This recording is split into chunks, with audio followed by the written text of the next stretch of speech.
Hello, I'm Andreas E. Menegaudos, and I'm your moderator for tonight's vice presidential debate. Now, before we start, so a few rules. For one, each candidate on each question for each topic will have 90 seconds to respond. And after each candidate has responded to that question, each candidate will also have a chance to respond to another thing a candidate has said for 60 seconds. After a full topic has been finished, you will have 4 minutes of discussion time. Is that clear? Yes. We'll now move into our opening statements, and I would like to first ask Anish to speak. So, hello everyone. My name is Anish Sikkinam, and as you all may know, I am running for vice president of Noah Golden, and I think that we have a couple of moderate positions, I would say, and today we'll be debating on the Supreme Court, climate change, education, economics, immigration, and foreign policy. And so, with these topics in mind, I would just like to ask all of you, just watch this debate and figure out whose topics that you align with the most and vote for who you think would be the best president. And I would, although like I would want to advocate for myself, but I know that some people may not agree with me, and that's completely fine. And in all honesty, I'm just doing this to see who agrees with my positions, who disagrees. And let's see what happens. Let's see who makes the most of this discourse. And yeah, let's commence. Thank you, Anish. Good evening, everyone watching this, ladies and gentlemen. On behalf of Max Warner and me, of course, I would like to talk directly to the citizens of the United States. The country has many problems. I think we all agree with this fact. From education and immigration systems to facing the global problem that is climate change. Change must be done. There is no denying that. And I think everyone here has different plans on what changes we can make. However, Max Warner and Hans Saludar will make changes that the American people, not just certain groups or individuals, that will move America forward. Everyone will benefit, not just certain people. And on behalf of Max Warner and myself, I think we are the best duo to face this tremendous task. Thank you. Thank you, Hans. Oh God. I'm going to ask Christian to speak now. Good evening, ladies and gentlemen. Today, I'd first like to start off by wishing good luck to all the candidates involved. We here in America have been a political battleground for too long. Divisiveness must and will be brought into an end before we can get anything done. President Donald Trump in his 4 years in office made no effort to unite his fellow countrymen and women, spewed hateful words that in no way, shape, or form represent the views and beliefs of America. A vote for Greaves-Zoo and Koshwitz is a vote for unity, progressiveness, listening to the American people, and a strive to make America the greatest country. Although I was selected last minute, Lucas and I share a lot of beliefs. The both of us being in the middle will allow us to be able to listen to both parties and will result in a lot getting done. I assure whoever is listening to this that from day one, Lucas and I will strive to make America the greatest country in the world. Mark my words. We are both tireless workers that both love this country and want nothing but the best from it. Thank you, Christian. Now let's start moving on to our first topic. And the first topic that I'd like to cover, something that we didn't cover yesterday, I would like to cover education. This is the wrong one. Here it is. I think we still have education. Yep. So, first of all, the first question I'd like to pose to you all is, what are your plans for combating student debt? And I would like to first ask Anish to speak. Hello, everyone. So, students currently, college students, they face a lot of problems. They face a struggle of having to go through 4 years of college and not being able to sometimes they may not be able to find a job right after they get out of college. And they're faced with immense debt. And the way we need to work with this is we need to change in our tax plan. And a change in our tax plan would essentially help college students in tackling their debt. And let me explain this to you. So currently in America, we have a tax bracket system. We have a separate one for people who are single.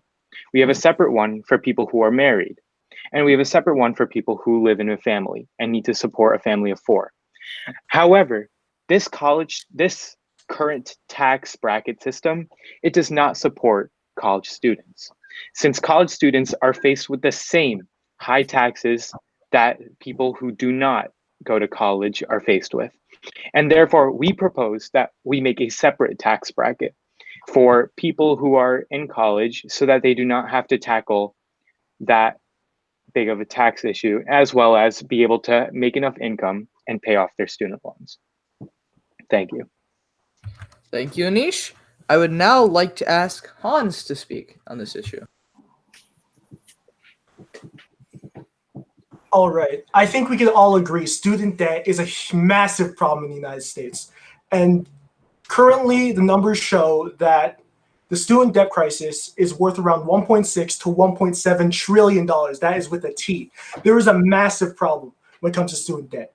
And as said by my friend and running mate, Max Warner, yesterday, if I'm not mistaken, he said that we are going to fully eliminate the cost of public university. And I completely agree. The main source of the student debt crisis is that we're charging students way too much for college, which in this current job market, you need a college degree to even have a chance to succeed in having a proper job. So the first thing we must do is eliminate the cost of university. And secondly, we must eliminate the current student debt facing the country today. And I have come up with a very simple plan which will solve the crisis in a few decades. So the whole idea is we simply buy the student debt from the banks and then create a plan with every single individual student that owes money to the banks and have a 10% minimum, have 10% of their yearly income to go towards the student debt, if that makes any sense. I will continue, explain it further. I'm running out of time. I yield my time. Thank you, Hans. I would now Can I like to rebut ask, that? Can I rebut that statement? at the end of After the Christian. yes, at the, Oh, yeah, my bad. All right. yeah, after the topic's over. I would now like to ask Christian to speak on this topic. So as the other two running mates said, there's a huge problem in this country, and that's student debt. And like Hans said, you can't get a job in today's market, or a successful and a well-paying job, without a college degree. We also need to make college affordable for everyone. With that, our plan includes making community colleges a very cheap option and a very cheap alternative for people who wouldn't want to go to a more expensive college, and such as a college like a UCLA or an Ivy League school that can sometimes cost upwards of 70 grand. We need to also eliminate the cost of books and other things, which also piles onto the cost of the education that you get. We need to print more books. We need to make the technology more available to more students. And with that, that would also cut down the costs of the things that I just mentioned, such as the books, such as the electronics and things like that. That is all. Thank you, Christian. Now we will be moving on to the second question of this topic. And the next question of this topic: should most jobs require a bachelor's degree if college is not free? And I would like to first ask Hans to speak on this issue. I accidentally muted myself. Of course, firstly, I want to say public university should be free. And when it comes to jobs needing a bachelor's degree, I think that should be up to the jobs. Of course, there are certain jobs that require a bachelor's degree currently. But if the employer believes that the the person applying for the job is fully qualified to do that task, I don't believe they should be required to have a bachelor's degree or any type of degree. However, when it comes to certain jobs such as doctors, nurses, and other fields similar to it, bachelor's degrees show at least some type of competence inside that field. So, in other words, I believe that having a degree in a certain field is important in some way because it shows competence in that field. However, if the employer believes that you are competent in completing the job without that said degree, I see no problem in them hiring that employee for that job. Thank you. Thank you very much, Hans. I would now like to ask Christian to speak. So I believe that you should be hired based off qualifications and not based off of solely the bachelor's degree. If you have a bachelor's degree and you are well qualified, then it doesn't. If you are well qualified and you have a bachelor's degree, it doesn't matter if you do have the bachelor's degree. But I feel as if you aren't qualified and you do have the bachelor's degree, then it's a completely different story. So I feel that, like Hans said, it is more up to the employer and the people making the decisions to employ you as to whether or not you need a bachelor's to be an employee there. Thank you, Christian. I would now finally like to ask Anish to talk on this topic. Yes. So, like the other two have said, yes, I agree.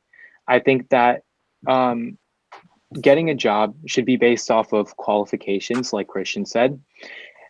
But there are a few jobs that you need, like for example, like Hans said again, there are a few jobs that you need a sense of, like you need a bachelor's degree for those jobs. And that is because you need to show that you are, again, like I'm basically reiterating Hans and Christian because I think I agree with them very much, that you need a level of competency. And especially for medicine, it's very hard to get that skill set if you don't go to college. And so for occupations like medicine and law and anything that requires a college education, you definitely should have to have that as a requirement. But if you're talking about like any other sort of job, so such as maybe jobs in the computer sector, which may not require a bachelor's degree, which maybe people can self-learn the skills that are needed in today's job marketplace, then yeah, I don't think it's necessary to have a college degree. And I think that some people are better off spending the money and time elsewhere. Thank you. Thank you, Anish. So that was the last question of the topic. So now you will have 4 minutes to debate each other openly. So Andreas, before we begin the timer, can we just wait? Before we begin the timer, can I just request for that, like the next topics, like you do one question and then we debate for 2 minutes, and then we do another question and then you debate for 2 minutes? Because I feel like if we do it this way, like I feel like I would just forget like what some people have said, like in the for like the first stand, you know what I'm saying? I understand that. Yeah. For the next topic, we'll do that. Thank you. Okay. You may go ahead with your time now. Okay, so Hans, Yes. you said that you would make public education free. Is that true? Public education, yes. So public colleges, community colleges. However, private institutions will still exist, and they will have the option of making their kids pay. And so where do you expect to get this money from to pay for professors' salaries, for electricity, for heat, for basically any cost to run the university? In my opinion, multiple institutions such as Social Security and changing the economic system as a whole have to be changed massively. As we all know, the national debt in the country is astounding. And I believe that student education aside, there must be changes in the economy first. So once we change the economy, there will be money allocated towards public education. If that makes sense. But can you be specific? So is the government just going to pour money into universities, and then the universities are expected to take that money without charging students extra? In a way, yes. However, I do not see that in the way you said it, if that makes any sense. I don't see government pouring money into colleges. I think we can all agree that the students and the young children, including us, are the future of the country. We are not merely just pouring money into institutions as a gamble. We are gambling for the future of the United States. I believe Yeah, that yeah, money should be a priority for the universities. Yes, go ahead. So kind of going off of what Anish said though, like how would you make it so? I think he might have said this, but how would you pay for the facilities there and like the other stuff like the books and the classrooms? How would you pay? How would you find the money for that? Again, I have to go back to the economy. There are multiple problems in the economy, as we all know. Firstly, once again, Social Security. I have a big problem with Social Security. I think it should be privatized. That's But the first thing. Hans, Yes. listen to me. Yes. You're saying on one hand, you're saying on one hand that college should be free, Mhm. but then if college is free, wouldn't everyone go to college? And you're saying that not everyone needs a college degree. Yes, I completely agree. Making it free doesn't mean. So, but then yes. wouldn't we just get an influx of demand in college applications? Mhm. I mean, it also depends. As we said, a bachelor's degree is not necessary for all jobs. If a student believes they could go into the job market without having a bachelor's degree, they're not being forced into university. It's their personal choice. If they want to go into a public university or a private institute, it's their choice. If they think it's a good idea, then it's up to them. Okay. Yeah, So I assume that you'll take the money from taxes, right? You talked about debt and the economy, and I assume you'll take the money from taxes to pay for the free education, right? But I feel like we have a bigger problem at hand, like you said, and that is the trillions and the tons of money that we're in debt. So I feel like we need to focus more on the debt that we're in currently right now before we even think about making community and private and public college. Exactly. I completely agree with you, Christian, which is why I suggest that we need to, because students right now, on one hand, they have to pay extreme amounts of debt. And on the other hand, they have to pay extreme amount of taxes at the same rate as someone who doesn't have college debt. And so we're making people, we're kind of like the government's taking so much money from students without regarding the fact that they have to pay so much for college on top of that. So basically we're not allowing them to have like sort of a subsistence, like a basic amount of money to like subsist upon. And so I think that my plan for reducing taxes would work in terms of helping people pay off college debt. I would like for two. Wait. Hey. Yes. The 4-minute timer has gone off. I said I would just cut off the thought. I'm very sorry. But here is a topic that is extremely important. And now this question is, how do you plan to deal with negative responses from anti-vaxxers for a COVID-19 vaccine / anti-vaxxers in general? Since, we're in a pandemic, and if we don't get a vaccine and get herd immunity, we're probably not going to be able to eradicate the disease. So how are you going to deal with that? And I would like to, Hans, I'll ask you first since you're the one unmuted. Yes. So I think we can all agree that there is a large minority in the United States that do not trust the vaccine.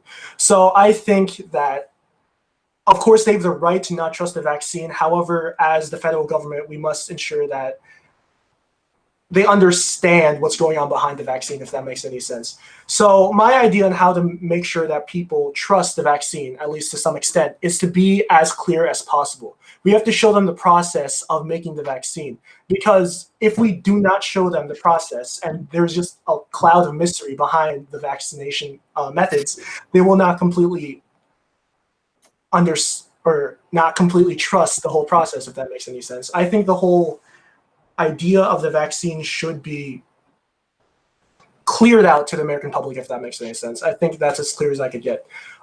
Thank you. I yield my time. Thank you very much. I would now like to ask Anish to speak. Yeah, so I don't think we should, as a government, it is not a right to force whether people should take a medicine or not. It is not, we don't have that level of intrusion, and nor should we. We should not be able to intrude into personal lives and force people to take vaccines like that if they don't want to. And fair enough. With the COVID vaccine, like we've never developed it before, and we've never developed it in such a short amount of time before. And so even though the science says that it might work, we never know. Maybe 15 years down the line, the COVID vaccine could be like a source of disease. And people are very skeptical of that. And it is a pressing concern. And so I think that it should not be up to the government. I think whoever wants to get the COVID vaccine should be able to get it. And whoever believes in the science should be able to get the COVID vaccine. But whoever does not believe, and even anti-vaxxers, like there's just a lot of skepticism. Like we don't know, even though the science says, we really don't know until we find the first cases like 10 years down the line. And there's really no way to know that either. And so I think that like being the government, we shouldn't have a say in that. We shouldn't have a say in what the people want to do with their own lives.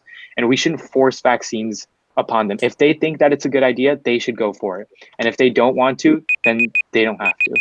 Thank you. Thank you very much, Anish. Now I'd like to finally ask Christian to speak on this. So I agree with Anish 100%. But for the people who are on the fence about taking this vaccine, like Han said, we need to be very transparent. We need to make sure that it is 100% safe. And if that means like taking a couple years to develop a safe vaccine that we know won't cause any problems down the line, then so be it. We're learning to live around the virus, such as wearing masks and staying 6 feet apart. And that's what I think can also help. That's where I think, as a people, we can play our part instead of having to take the vaccine as like a last resort. But I do agree, though, that we can't force vaccines onto people as a government. I feel like that's more on the sovereign level or a city level to enforce the vaccines. But I feel like us as the executive government, we should have no say as to whether or not the sovereign governments want to enforce any vaccines or medicine. Thank you, Christian. So now let's move on to wait, would you guys like 2 minutes of open debate on this question or no? Yes. I think we yes. all agree. Oh, we do. Okay. Yeah, I think we should. I think we should just debate. I think this is just fun. I like doing this. Yeah, me too. Let's do it. All right then. Your time starts now. Okay. Yeah. So, I agree with Christian. I think that we need to we definitely need to educate the people, but we have no say in making like the choice. Okay. Like we have no say. Like I think Hans is like kind of pushing it a little bit. And like I think he's pushing, like you can say, like what was your plan on the COVID vaccine, Hans? Like what does your Well, of course, I want to put as much resources as possible into developing a vaccine. But the main purpose is, I completely agree with both of you that we couldn't or shouldn't at least force.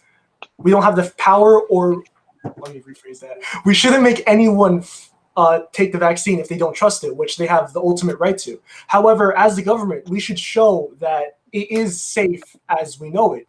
We wouldn't release a vaccine if we at least know that's going to help in some way, if that makes any sense. And my goal that's to do true. That is as transparent as But possible. the government cannot give an assured response as to whether the vaccine will be, whether it'll be good or bad.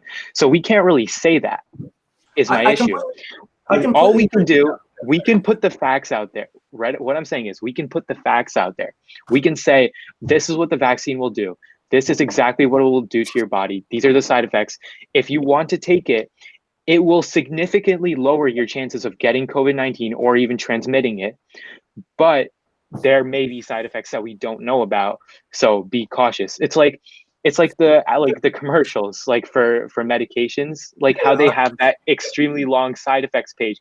It's for people to make their, like, as much as it's like mocked, I feel like it's there because we need people to listen to that and make their own decisions based upon whether they should buy that drug or not.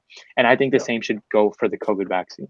Yeah, and I think that kind of, oh, my bad. Sorry, go for it. But I think that kind of ties into the point where we need to make sure that the vaccine has no lasting like effects, so that people can actually like trust it, take it, and we can put this whole thing past us. And that's where I think it goes into, we need to like I said, we need to take the time. And if that means maybe developing a safe vaccine in 3 years, so be it. Because some vaccines can take 3 to 20 years to clear the FDA approval. And this is what I think a year. It'll be approved in less than a year. That's why I'm saying we need to be transparent and we need to make sure that this is safe before we can even administer it, and like Anish said, and not be like a medicine where they have like that long side effect thing on the bottom. I, again, completely agree with both of you. And I'm not saying we're going to tell them, again, what Anish said, we're going to be as transparent to them as possible. That my plan is we do exactly what you said. We tell them the side effects and the possible bad side effects to them.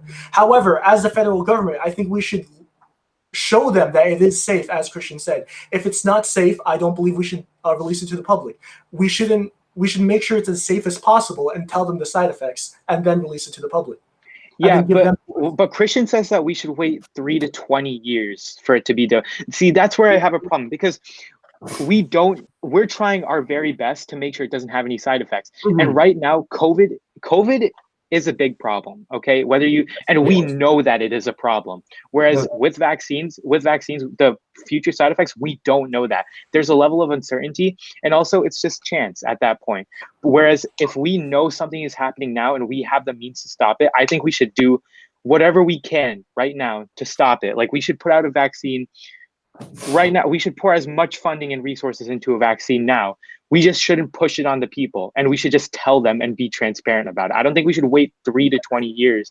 We should develop it as quick as possible, because we know that it is a problem, and it is a big problem, and we want the world to go back to normal. Do I have more time to speak, or? It just ended. Okay. I'm sorry. So anyways, let's move on to our next topic. Our next topic is going to be, let's do economics. And the first question I'd like to pose to you all is, should we break up larger corporations such as Amazon, Microsoft, and the like to increase the amount of independent companies? And I would like to first, if I could just pull this up, I'd like to first ask Anish to speak on this.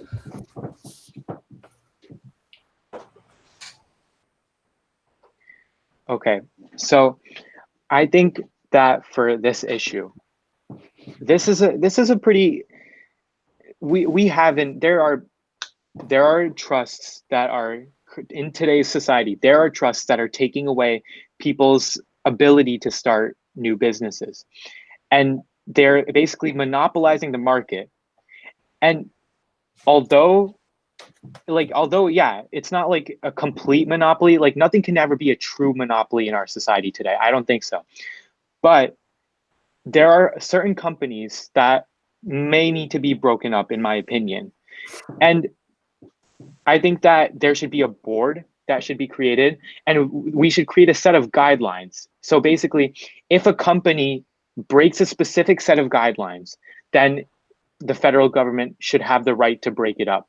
And as to those guidelines, like, it could be based on how big the market is and how big of a share that company, which is intruding upon the liberty of others to start a business, how big of a share that company has in the market.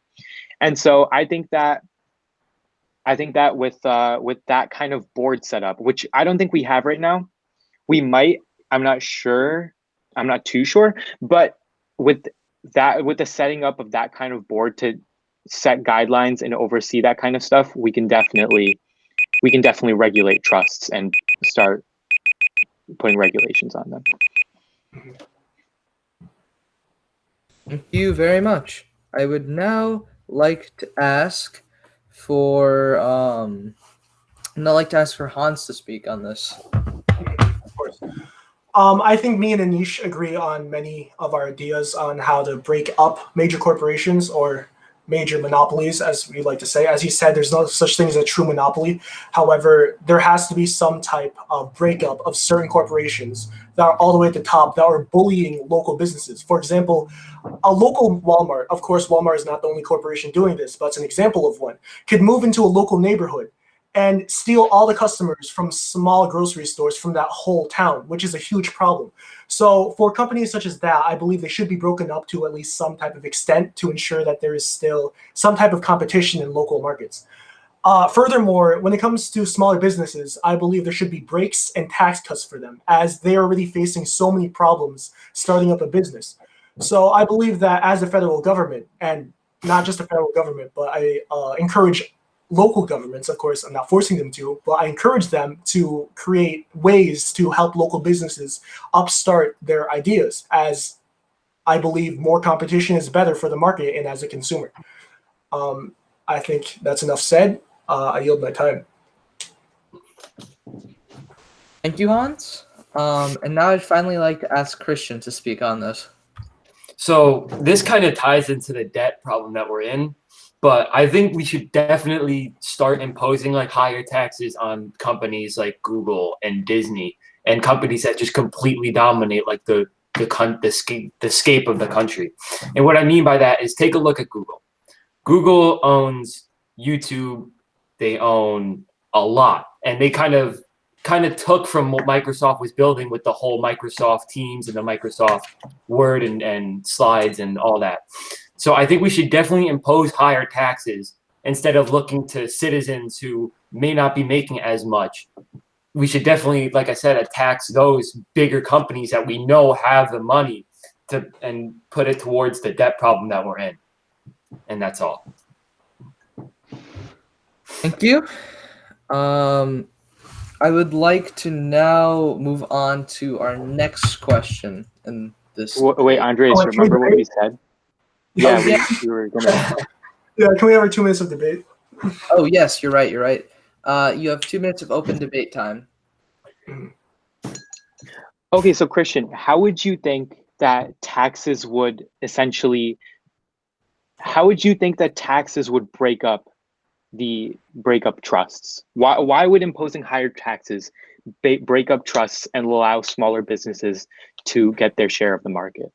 Okay, so I'm not saying that it would break up the trust, and I know, like you said, there really can't be any true monopolies, but it would also force, say, they have to allocate more funds towards paying the tax. It would also force them to sell off other branches that they own towards the smaller companies and medium-sized companies. Okay, follow-up question. I understand that you're going to say you're going to raise the tax. However, certain corporations, such as Amazon, paid 0% in tax. How do you ensure that they're going to pay this increased tax? That's a good question. Okay, so to make sure that they would pay off their tax, obviously we'd have to look at the tax forms, because we know that there are loopholes in the current tax situation today. So obviously we would need to ensure and look at the tax form to make sure that they are paying their share of tax and the tax that we impose on them. But wouldn't they be incentivized then to create more products so that they could make more money to pay off those taxes? So why would they sell off their businesses if they are paying taxes? If they sell off their businesses, wouldn't they be making less money essentially? What do you mean? Like, so like, say you said Google as an example, right? Mhm. So Yeah. say Google sells off Google Docs, right? They would be making less money because they wouldn't have to Google Docs is a bad example. Let's say Google sold off YouTube. Mhm. YouTube makes ad revenue. So let's say Google wouldn't be making ad revenue anymore. And so you're saying that, oh, Google has a lot of taxes. Let's sell off YouTube and let's get rid of this money that we're making so that we don't have to pay tax. I'm not sure. So you're saying, do you understand my question? Not really. Could you repeat it So again? yeah. So basically, I'm sorry. You're saying that that trusts will be forced to sell off branches of its trust in order to combat higher taxes. You think so? Yes, I believe. But But yeah, I'm not saying that they're gonna have to, but I'm just saying with the tax, it could get to a point that they would have to like sell off you. But what I'm saying is taxes won't solve the problem, because for a company like Google, if they sold off YouTube, which is a branch of their own company, if they sold off YouTube, they would be making less money. So you're saying that Google's being taxed more all of a sudden. You're saying that their solution is to sell off YouTube, which is making them money. So let's just not make more money then. So you're incentivizing people to not work, essentially. I'm not incentivizing that, but all I'm saying is that if they could sell off money and sell off YouTube, they can make billions of dollars off of that. People are gonna pay for YouTube because YouTube, like you said, YouTube makes a ton off of their ad revenue. And I don't think Google, like you said, they could make a product. I don't think they wouldn't make a counter product to YouTube, because it'd just be a waste of money, because nobody's going to be able to compete with YouTube. Yeah, but YouTube makes Google so much of their money. Why would Google want to sell YouTube if they're being taxed more? I'm not saying they would be forced to sell off YouTube. I'm just saying, I just know that. Yeah, of course they wouldn't be forced to. Using YouTube as an example. What I'm saying is, why wouldn't we just break up trusts manually instead of using this like indirect tax system to do it? Well, you can't. Hello. I'm sorry, but that's time. It's unfortunate that's time. We're gonna be moving on to our next question. We're gonna be moving on to our next question now. The next question I'd like to pose to all of you is: how much regulation should the government have on companies, or should we go more towards laissez-faire? And I would like to first ask Hans to speak on the subject. As I said in the monopoly debate section, I believe that the more competition is better. However, so I am for laissez-faire. But however, when it comes to the biggest corporations and companies, there must be some type of regulation to make sure they don't take up 99% of the market. There comes a point where the company is so dominated by a singular company or multiple companies where competition merely doesn't exist, and that's a big problem in the face of capitalism. So I believe that we should have hands off 90% of the time. However, when a company dominates or just, pardon my bad language, but screws over its customers in some capacity, there has to be some type of government intervention to ensure that it's best for both the consumer and the people of the United States. I yield my time. Thank you very much. Now I'd like to ask Christian to speak. So we here in America were founded on a free market capitalistic system.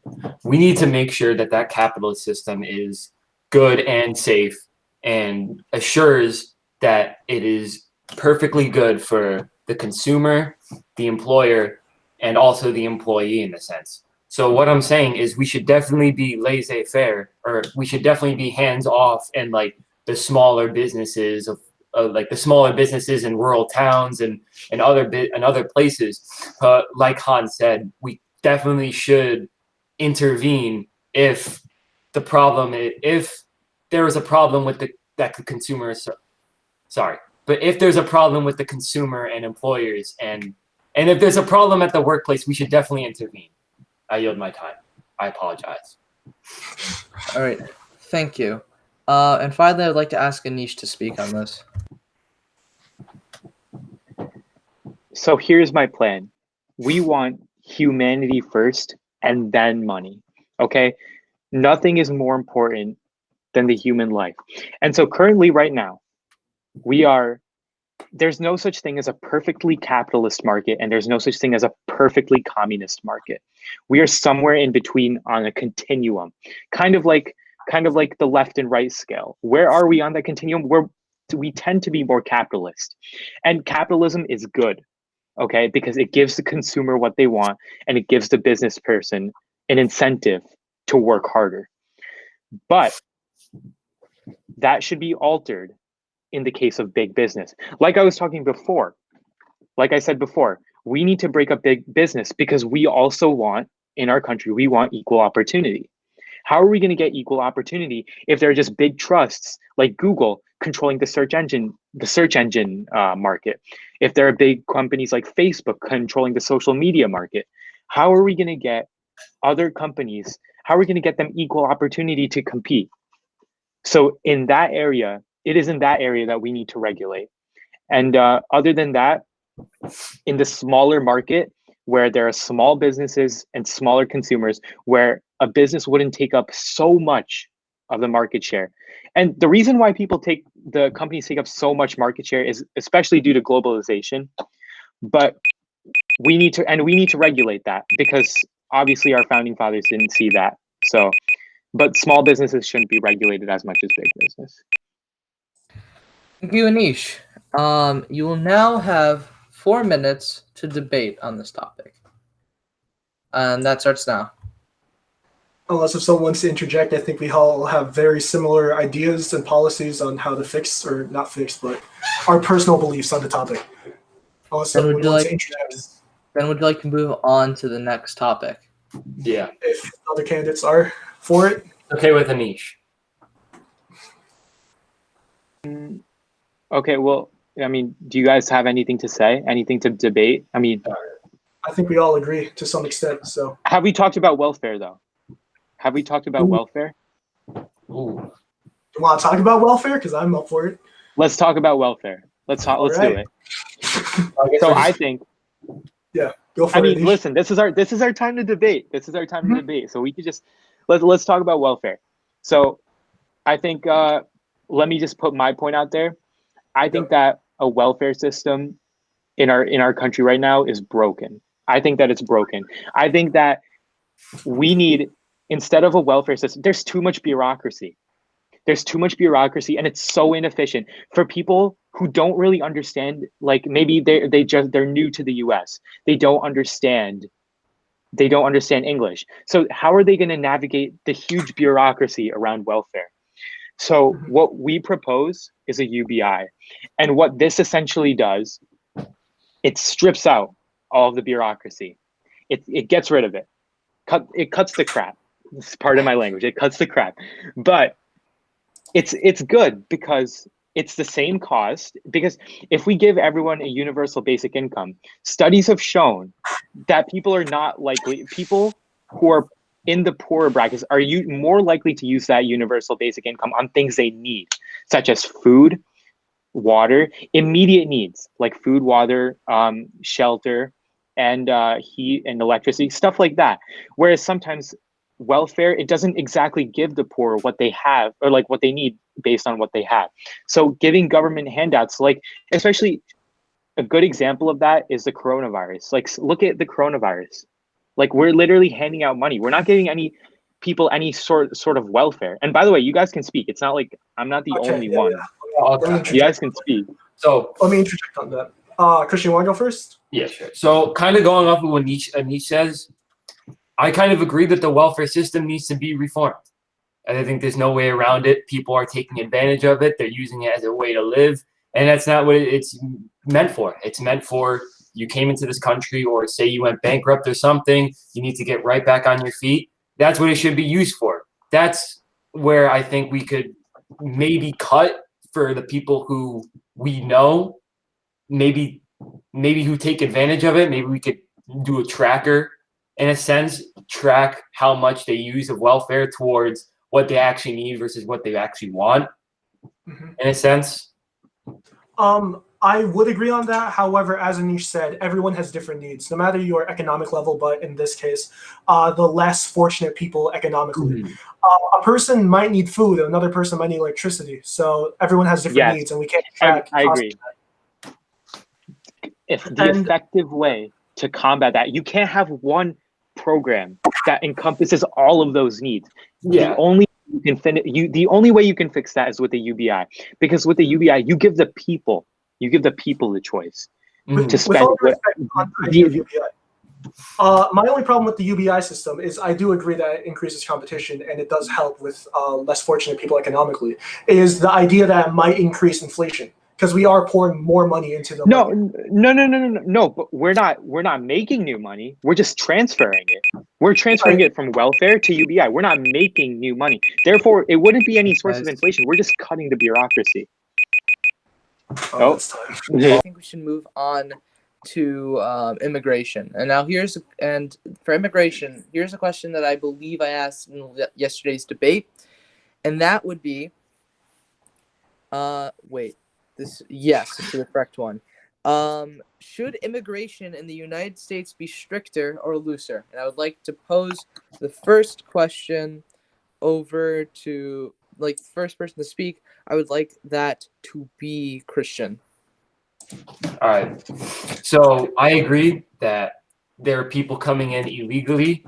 They are, how do I put this nicely? It's very unethical, but we also need to realize that the root of the problem is also in those countries. I agree that we should also, hold on. What we should do is we should start investing in those monies and start bringing bigger and better business opportunities into those countries, so they don't have to bring in, or so they're not coming in illegally, and they would rather have a bigger incentive to stay in those countries than rather to come over here and take jobs away from American people. That's what I'm basically saying. Okay, thank you.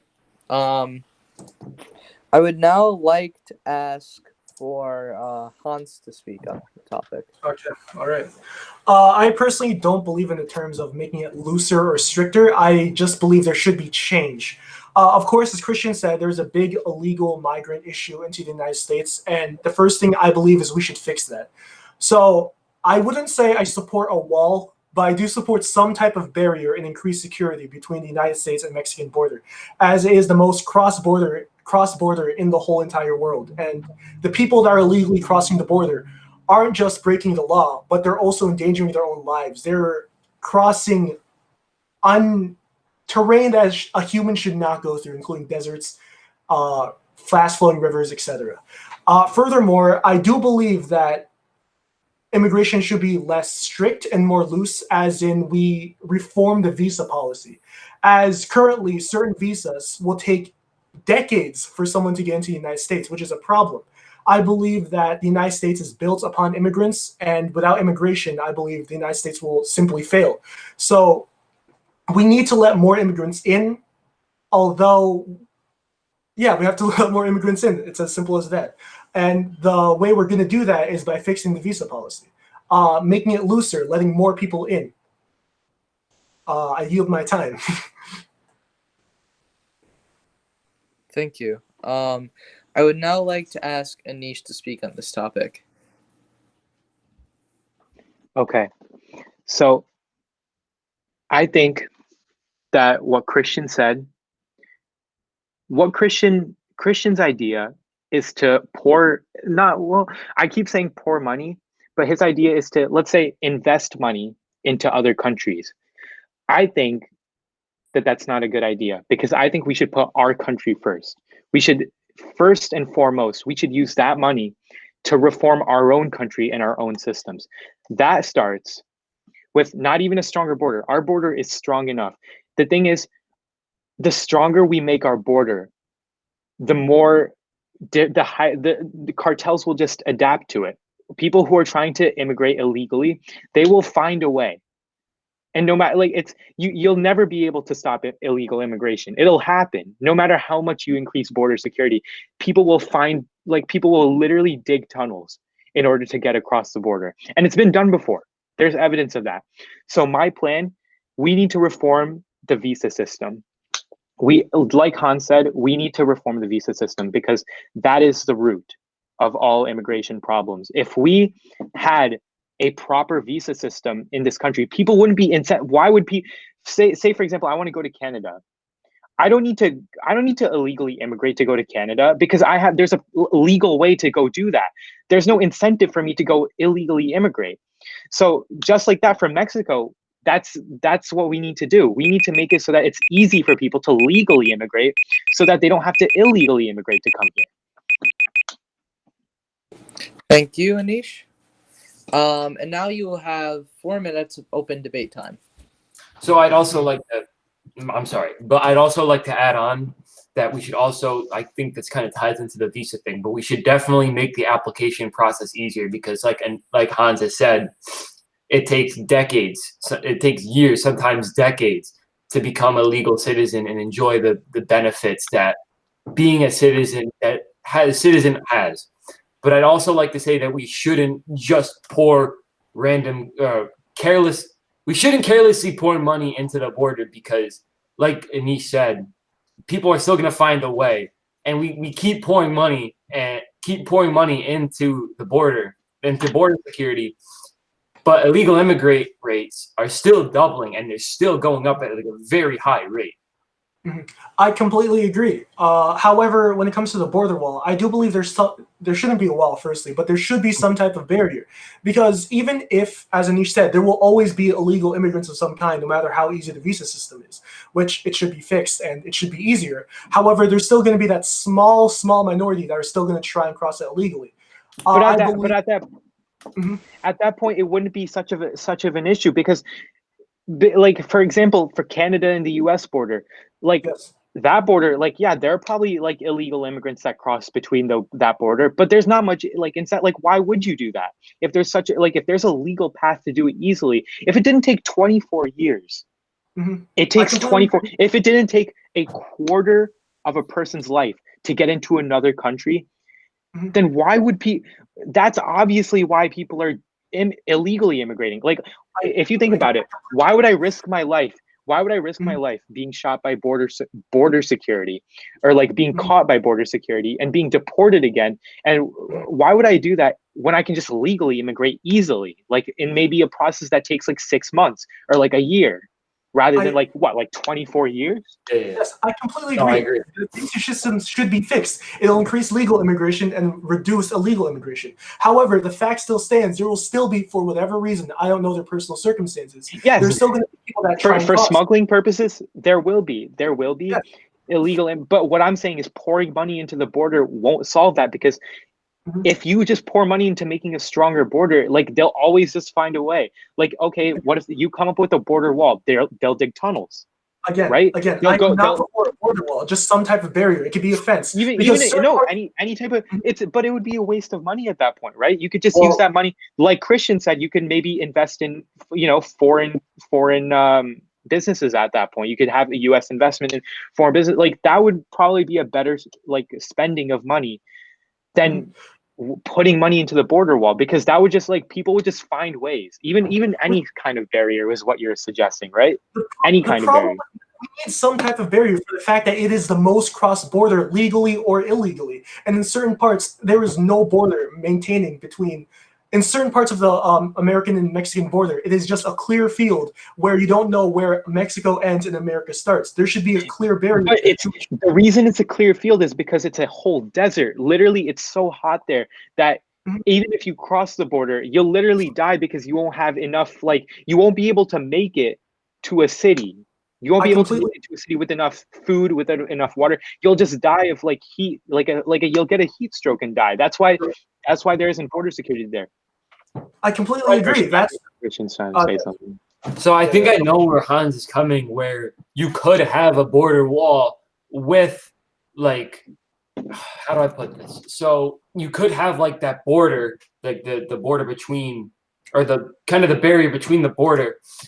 In that, you could also have, I guess, no, it's not promoting illegal immigration, but you could have like kind of like a stand or like a little like hut, like a shack thing, kind of, where you could have like water and snacks for those, and like resources for those people who are going to cross. But obviously, you Over would time, have to go a make little bit quicker.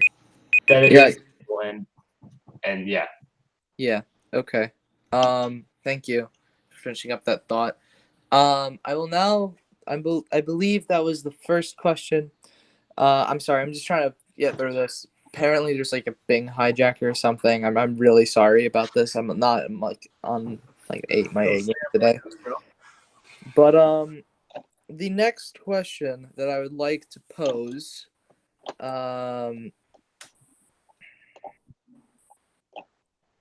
forgot which one it was. Okay. The second question is, what do you think about refugees coming into the United States from war-torn countries? And I would like to first ask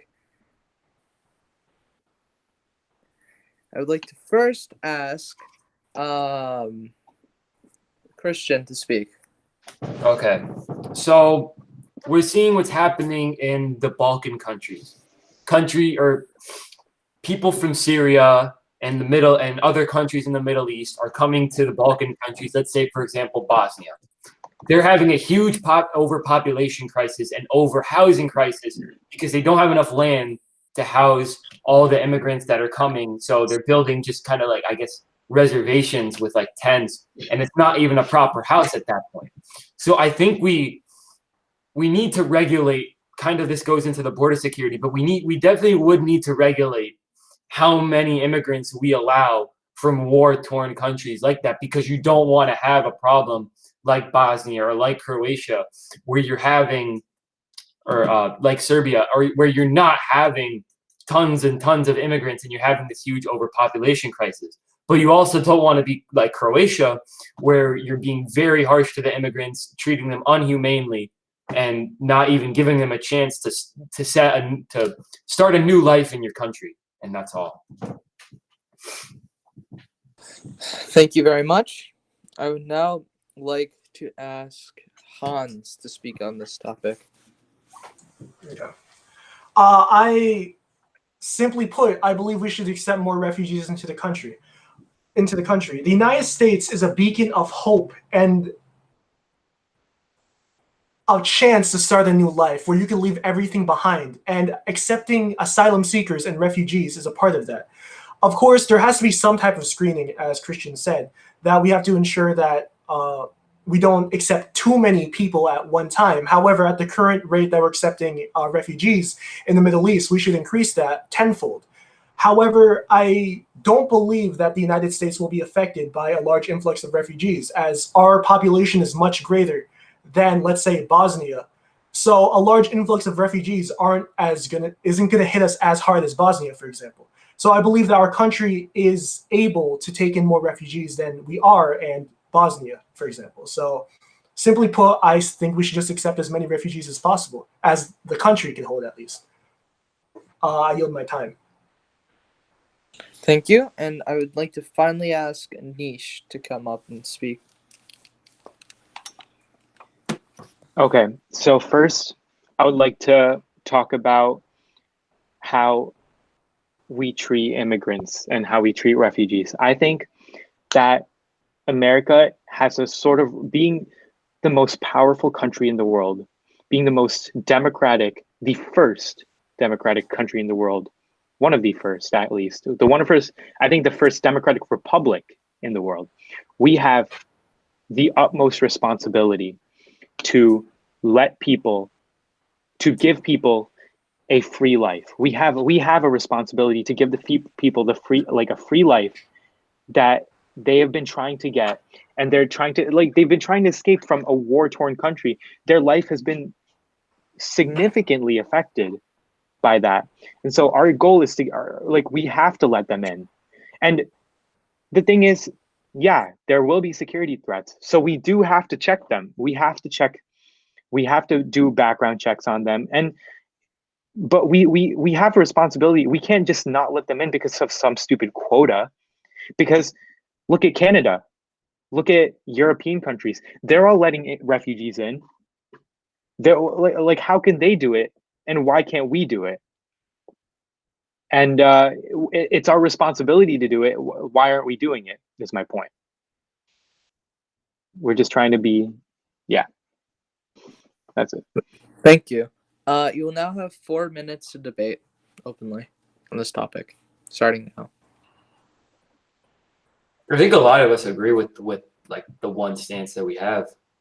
Yeah, just more refugees. It's our duty. More refugees. All right. American. As many as you can allow, though. That's all I'm trying to say. We can't just say we'll accept all the refugees at once. There has to be proper. Yeah, I agree.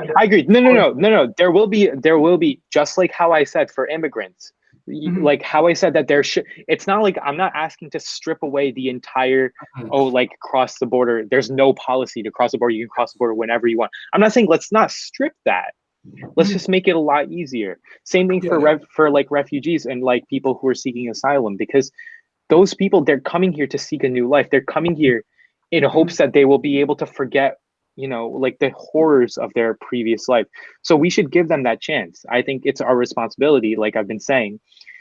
And also, I think that it's just like Canada and like all the other countries in which all of the other democratic countries, for the most part, they let refugees in much more frequently than we do. So I see no, like I don't see. It's not like it's not like there's any bad effects. Like, are there any bad effects from Canada letting in so many refugees, from like other European countries letting in so many refugees?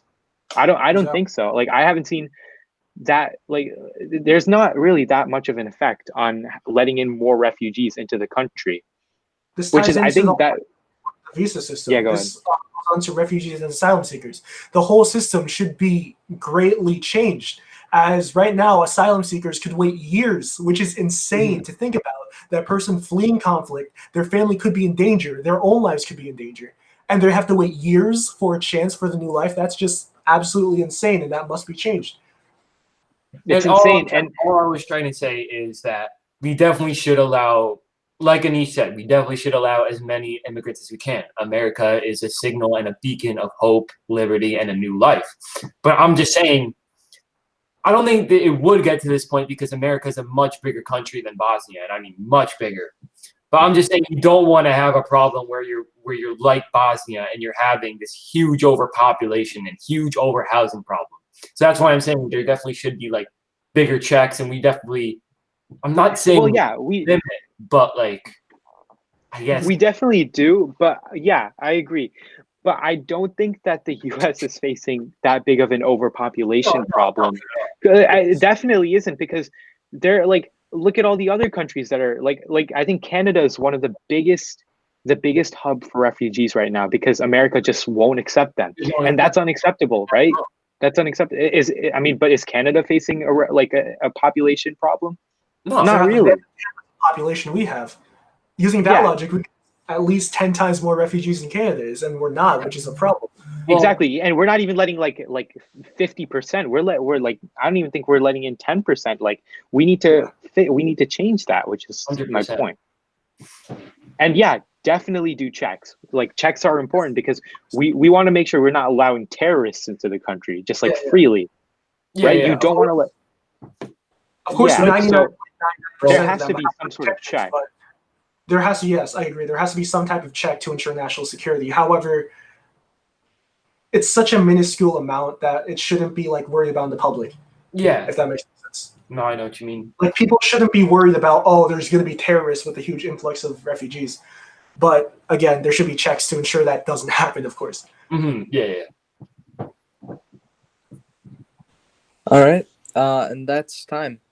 Thank you. I would like to now move on to the Supreme Court for our next question. And the question I'd like to pose to all of you candidates here is, should more seats be added to the Supreme Court? And I would first like to ask Christian to speak. Okay.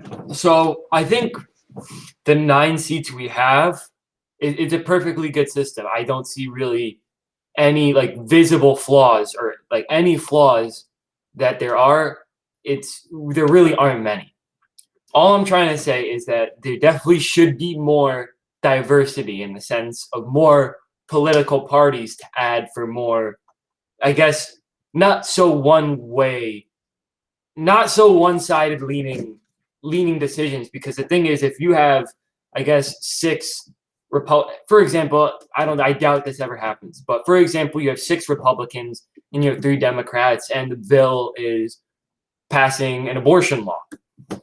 You have 6 Republicans who are pro-life, and you have 3 Democrats who are pro-choice. obviously the Democrats are going to lose because they're more Republicans. I think we should definitely add more parties and more viewpoints from the different parties to add for a better functioning Supreme Court.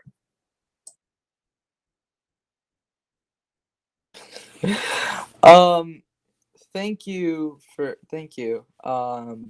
Now I would like to ask, and I would now like to ask, I just got this. I would now like to, oh God, wrong thing. I would like to ask Anish to speak now. I'm sorry. I'm still shaken up from getting this entire situation.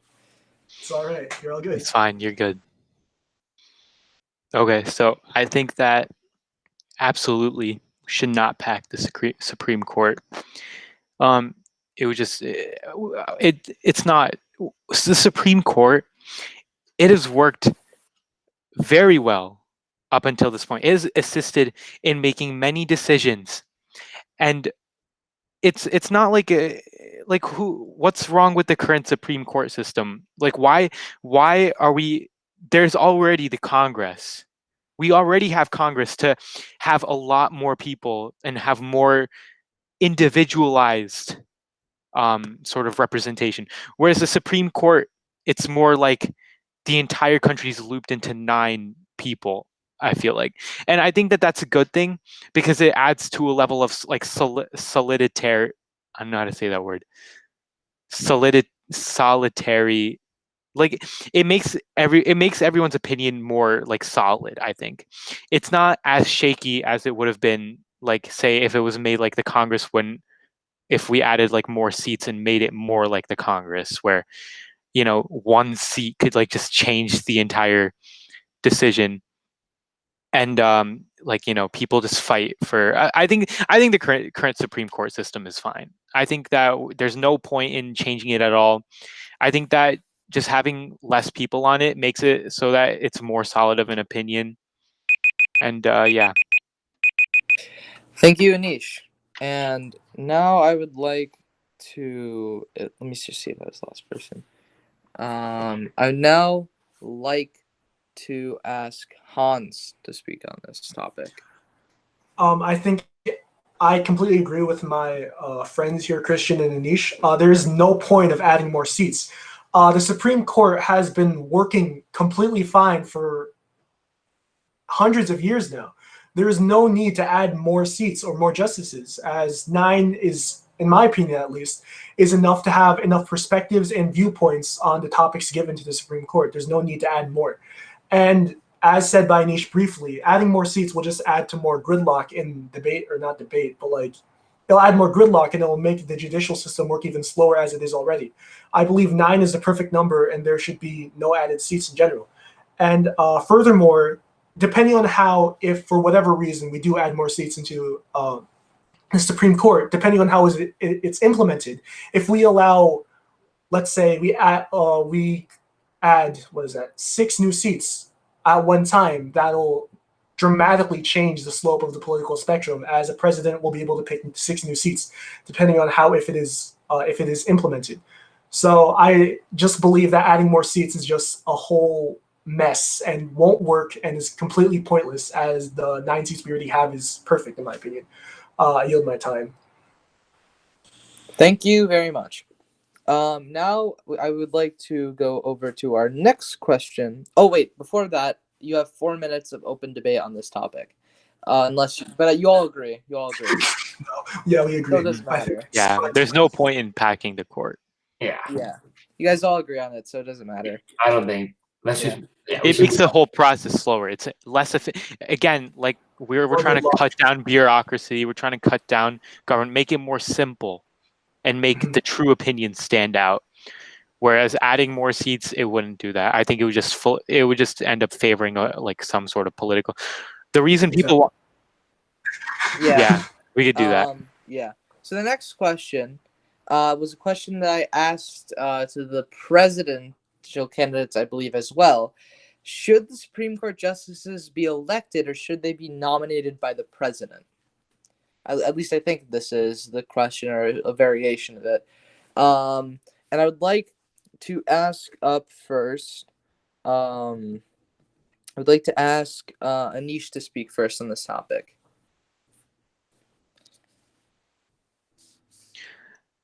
So I believe that the Supreme Court justices, I think the system should remain the way it is, because I think that when you're picking a president, you're essentially voting for the Supreme Court justices that he puts on there, because as a democratic republic, you're essentially responsible for the president knowing his viewpoints, knowing the president's or his or hers, knowing their viewpoints.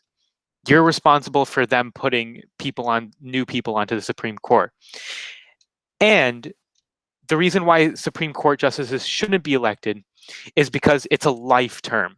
Therefore, Supreme Court people, like, they're on there for life. So if you have people that are elected now by the people of 2020, that person might still be on until 2080 or like 20, like until how long they live. So it would be essentially pointless in making it like elected by the people, because like the people of 2020 might think that like a justice favoring like a coronavirus policy is good, whereas the people of 2060, when coronavirus isn't an issue, might think differently.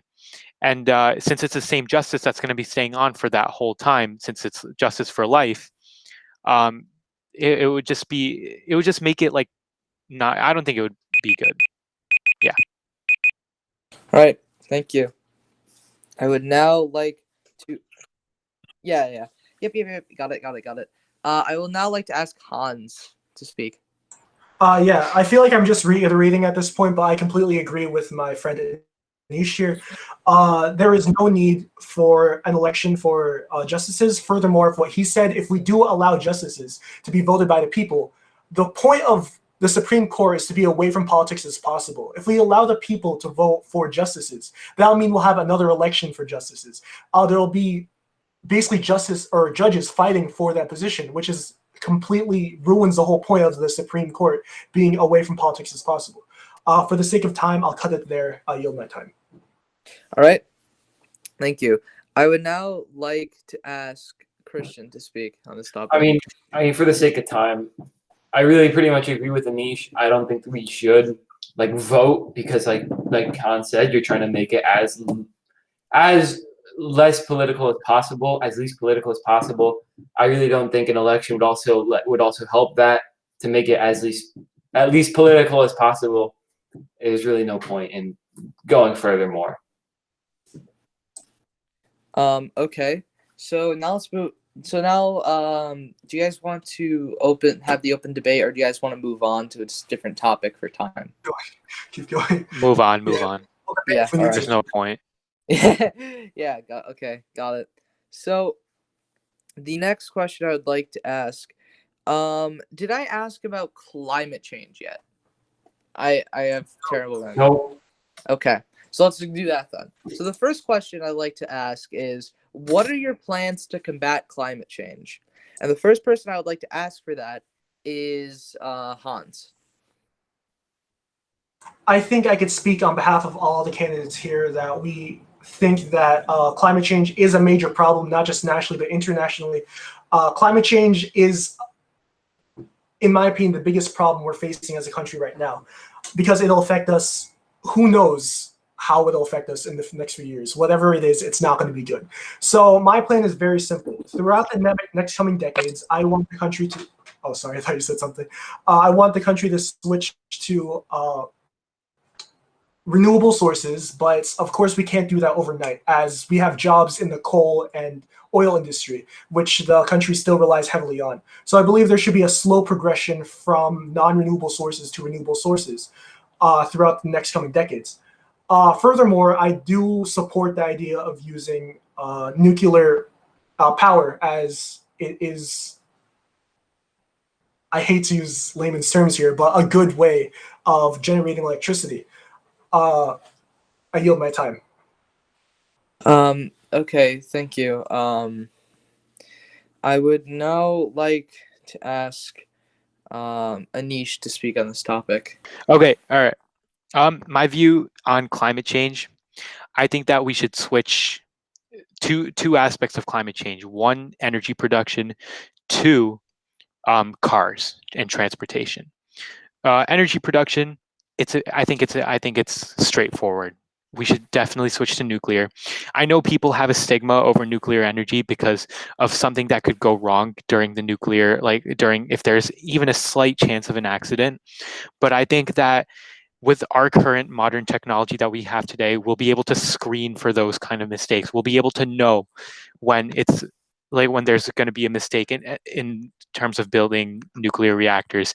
And also, nuclear energy, it would just give people more jobs. Like the people who are all working in the oil industry, people who are all working in the coal industry, they will now be employed in order to build the massive amounts of nuclear energy and nuclear power plants that we will have today. And for the prospect of transportation for cars, I think we should start funding public transportation and like buses, as well as we should start funding.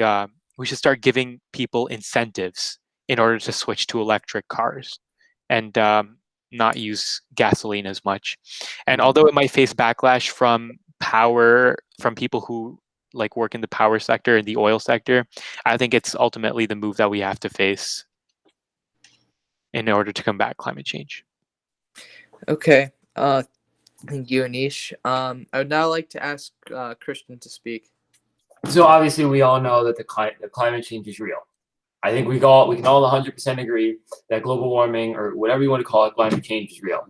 And I agree, we are taking steps towards building a better Earth, to making a cleaner and less polluted Earth. And I agree, we need to make more sources of energy more available, such as hydro. It could be hydro, and it could be nuclear. And a good thing that that also comes along with those sources is that you have to have people working, so it adds more jobs. You have to have the people working those jobs, like Anish said. But the two leaders of emissions, greenhouse emissions, is India and China. The United States has continually decreased their emissions. India and China has continuously gone up. I think we also need to put more pressure on a global perspective. We need to put more pressure on those countries to stop what they're doing and provide evidence, and potentially, if it gets to a point, potentially sanction them. And I don't think we should, especially for a country like China, when we make a lot of money in China. But I definitely think if it comes to that and they don't want to agree and they don't budge, we definitely should do at least something. I don't know about sanctions, but definitely something. Okay, thank you. So now for our next question, I would like to ask. Are we gonna have 4 minutes, right? Yeah. Do you guys want your 4 minutes or no? I mean, I think we could lessen the time, but I got a few things to Yeah, say. we could lessen the time. yeah. Yeah. All right. Okay.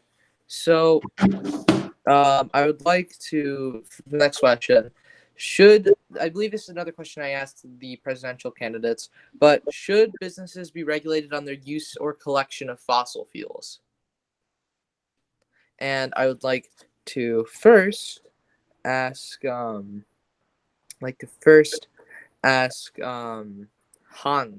up to speak first on that topic. I don't believe in regulation per se, but I believe that we should incentivize corporations and businesses to switch to nuclear or renewable sources. Of course, we can't force them like directly, as in right now, because the country relies on oil and non-renewable sources in a high percentage compared to renewable and nuclear energy. But currently, what I believe in, we should incentivize the use of renewable sources if they're able to. So, for example, tax breaks. I think that's a good plan for incentivizing businesses to switch to renewable sources. However, I don't think we should force them, as it's just economically unviable to switch to renewable sources or nuclear sources at the current moment. I yield my time. Okay. Thank you. I would now like to ask Christian to speak on this topic. So I pretty much agree with Hans. We definitely should incentivize it, but forcing it would also kind of tie into like something we mentioned earlier. On an executive level, we shouldn't force businesses to switch completely to a cleaner solution. But like they said, we definitely should incentivize. Like Hans said, we definitely should incentivize it. And that's pretty much all I really have to say. All right. And then finally, I'd like to ask Anish to speak on the topic. Yeah, I think I agree. I think that Hans and Christian kind of hit the nail on the head with this one. Definitely should incentivize. We should incentivize people, businesses, to switch over to climate change, and I said climate change, renewable energy. And I think the way we can do this, as to the method, I think again we can set up another board of people in order to like determine like, okay, so if a country, or if a company is using this much amount of fossil fuels, this is, like we can provide them this much incentive to switch. Or if like we can make it based on like a continuum. So if they're using very few fossil fuels, we can incentivize them more. Whereas if they're using a lot more fossil fuels, we can like sort of tell them to like, hey, like switch over to fossil fuels, we'll give you this benefit, or we'll give you this break or somewhere here. And yeah, I think that's what we should do in terms of letting government regulate. But I don't think we should definitely not force it, because I don't think the government is ready for a switch. Like businesses aren't ready for that quick of a switch. All right. So now now that's over. You have 4 minutes of open debate time, I'm pretty sure. I just have one question for Anish. So you mentioned nuclear power, which I think we're both for. But what are your plans for renewable sources? Because of course you can't rely on power. You can't rely on nuclear power. Of course you can't, but I think nuclear power will serve as the intermediate for now. Because right now we don't have the means, I think. Renewable, so for example, let's say solar panels. Solar panels, they take up too much land. It's very inefficient in terms of how much energy it generates per the amount of land it uses.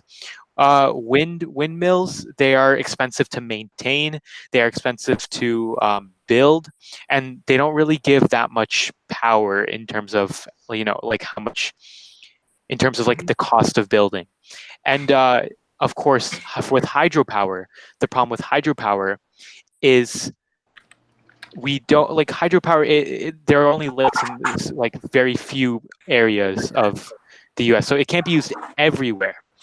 But where it can be used, so where there is an abundance of land, we can use solar. I think that, so for now, I think that nuclear is like the way, because nuclear doesn't produce any emissions. The smoke coming out of nuclear, that's all steam. And the only byproduct of nuclear is the actual core itself when it's degraded after like 30 years of use or like 40 years of use. And for now, I think that's like it's something that we can give up, I think, in terms of intermediate fixing and yes, I think we should definitely switch over to renewable energy too. Like geothermal, I think, is the best way to go about that. But I think what we should do in the meantime, we should switch to nuclear. Then we should put money and research into renewable energy. We should figure out how to make energy, like through geothermal, how we can make energy efficiently without any sort of byproducts, and then switch over to. It's definitely a transition. We're not going to be switching to nuclear forever. Yeah.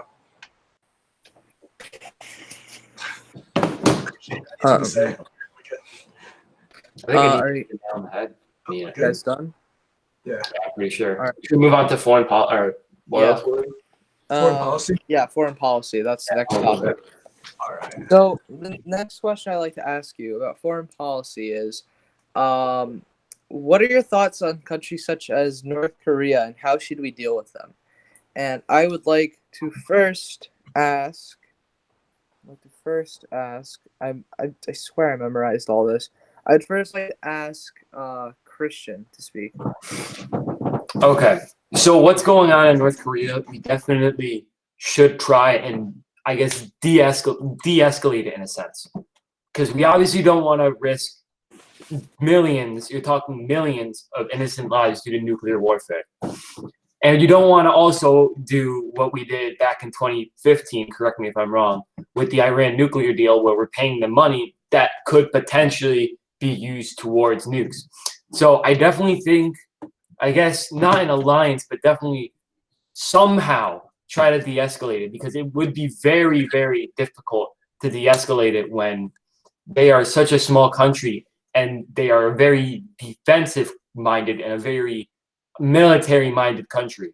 So I don't think sanctions would work, because that would only just anger them and give them more incentive to attack. But definitely, I guess, some kind of, I guess, restriction or punishment could potentially help towards de-escalating the situation. Okay. Thank you. I would now like to ask for Anish to speak on this topic. Okay, so like Christian said, I agree. We need to figure out a way to de-escalate the situation. But I think that the way we go about it is very important, because putting sanctions on a country like North Korea, because North Korea is essentially a shadow country, because countries like China and countries like Russia, with their communist ideals, they support countries like North Korea, which is definitely not a democratic regime. And so in essence, if we sanction North Korea, we're essentially severing our ties with China, and we're severing our ties with other nations. And so I think that, especially like a lot of policymakers, they've been, for some reason, they're not getting used to the idea of striking a compromise. And I think that we need to make some sort of friendly deal for that. And that's the way to go about it. I don't think it should be force. I yield the rest of my time. Thank you, Anish. And finally, I would like to ask Hans to speak on this subject. North Korea is obviously a problem. It is a problem. And my plan for it is very simple. Currently, North Korea is on its last legs. It is going to fall. There is no going past that. They were stuck in the 60s. They just have no possibility of surviving in the next couple of decades. The only thing that's keeping it alive is China. In the past, it was Russia and China, but in the past few decades, Russia has cut its ties with North Korea. So, in my opinion, the only way of having a direct change of North Korea is through cooperation with China. Of course, the United States and China have very different ideas, but I feel like we have a chance of making an agreement on how to solve the problem that is North Korea, as it is not just a threat to the United States, it's a threat to all of its neighbors. And I think that once China realizes that, we'll be able to come up with some type of policy to somehow de-escalate the situation, as my fellow candidate said. I yield my time. Okay, thank you. Now, to save time, we're gonna just you guys debate at the end. But for the next question on foreign policy, is what is your plan on future trade deals with China? And now I'd like to ask for Anish to speak first. Before you start the timer, can you just repeat the question again, quickly? Oh yeah, definitely. What is your plan on future trade deals with China? Okay. Or really any other country? I understand. So I think that our trade deals with China, we should seek to strike a kind of balance in which, if everything's cooperating, if everything's going right, if the peace negotiations between North Korea and the US are going well, then we should have better trade deals with China. And speaking about US businesses, I know that we're essentially, by expanding business with foreign countries, we're essentially limiting the businesses of our own country. But I think that we should see this as an opportunity, because we're handing off, I would like to say, all of the laborious jobs over to like overseas. So for example, let's take the production of the iPhone, for instance. In the production of the iPhone, most of the production is happening in China, whereas all of the executive and all of the IT and the more developed jobs are coming to the US. And I think that in this way, foreign we definitely would benefit from foreign trade deals. And I think that being cut off from other countries in terms of trading would be definitely a bad idea. And we'd essentially give better jobs, even though it may not necessarily be production jobs like how China's doing in production. We definitely will bring better service sector jobs into our country if we allow foreign trading. Okay, thank you. I would now like to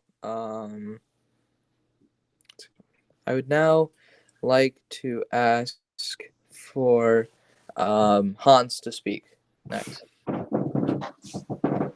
China and the United States are the two biggest superpowers in the world. Even though that our beliefs and our whole style of government is completely different from China, we cannot avoid the fact that they are the number two superpower in the world.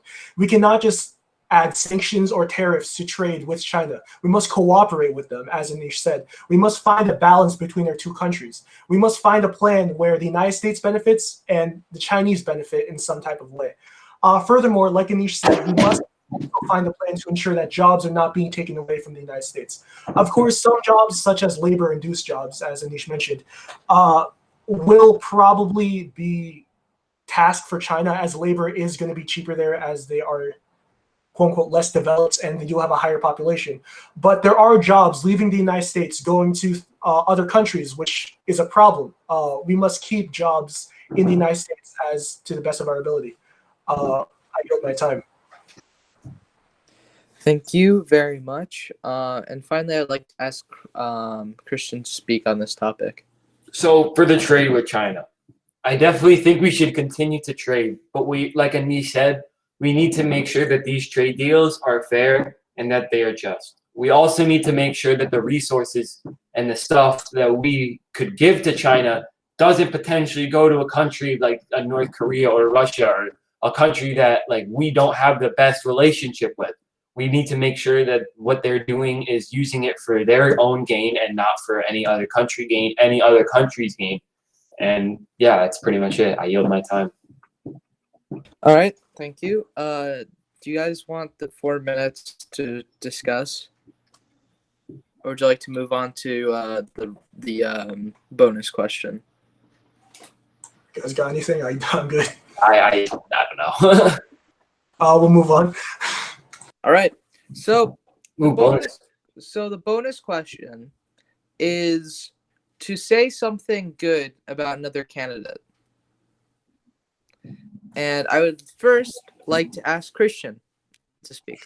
Okay, so this is going to be, I guess, challenging in a sense because I'm not really I don't know Hans that well, and I just like was introduced to Anish. But from what I know, they're very smart people, very intelligent. They're very hardworking and in school and potentially sports, because I know Anish plays tennis. I don't know if Hans plays any sports.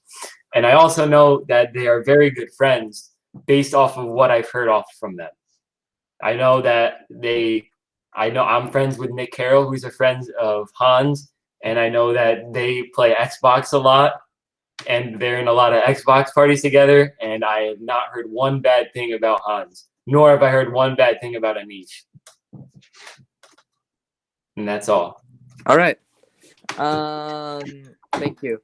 I would now like to ask Anish to speak.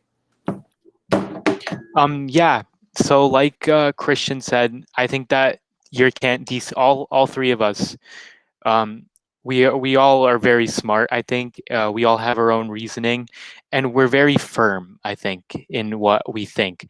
And in a lot of the policies, we definitely agreed, and in some of the policies, we definitely disagreed. There are definite disagreements and there are definite agreements, but I respect everyone's ability to defend their claims and defend them in like a way that there's a base to it, and not just go along with like the ideologies of like someone else, or like I just respect their idea. Like I respect their ability to form other opinions and be able to change their own opinions if they think that maybe their own opinion previously was like unfit, or maybe the situation has changed. I think that they're smart enough to realize that, and I think they're really good people, and they will be able to adapt to the situation quickly and easily.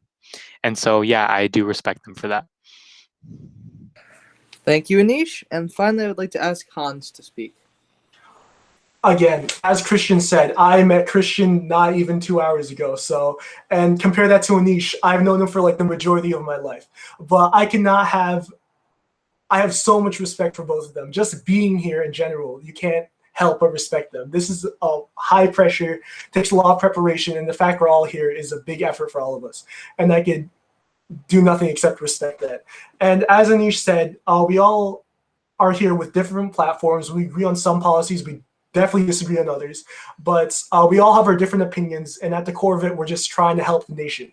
And I believe that any three of us are good candidates for vice president, and it's just up to the voter to decide which policy is the best.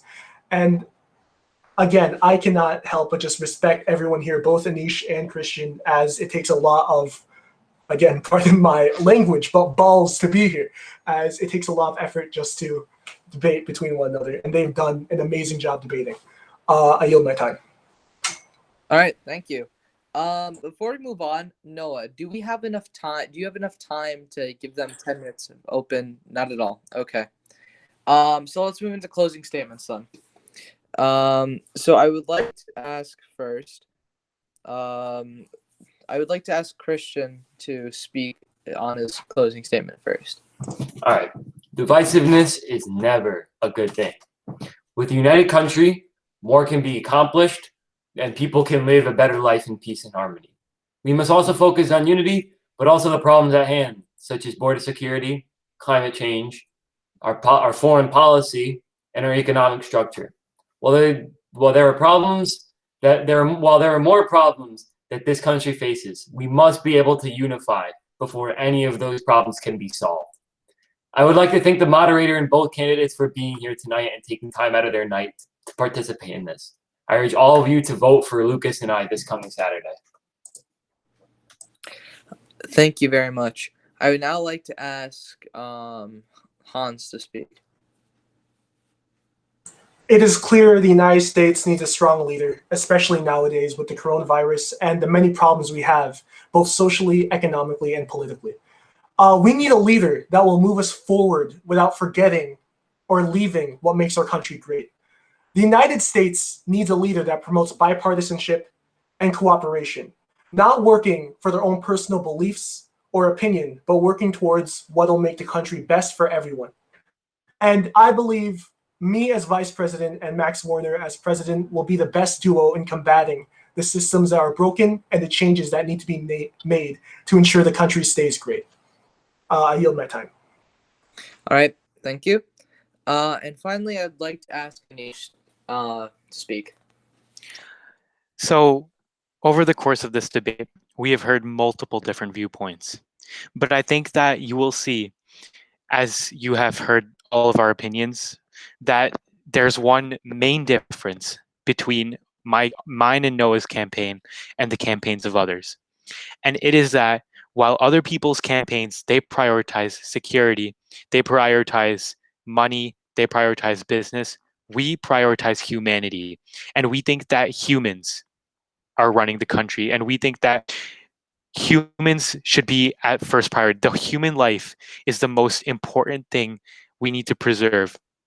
And nothing should come in the way of that. No bureaucracy, no welfare issues, no immigration issues, no economical issues. We think that everyone should have a fair opportunity to live and make their dream in this country. And voting for us would give everyone that hope. Thank you. Thank you very much, Anish. That has been our debate for tonight. I hope that you will all vote on Saturday, and I would like to thank every single candidate for taking their time to come out here and debate it. And as one of the candidates has said, it took a lot of balls. Thank you very much.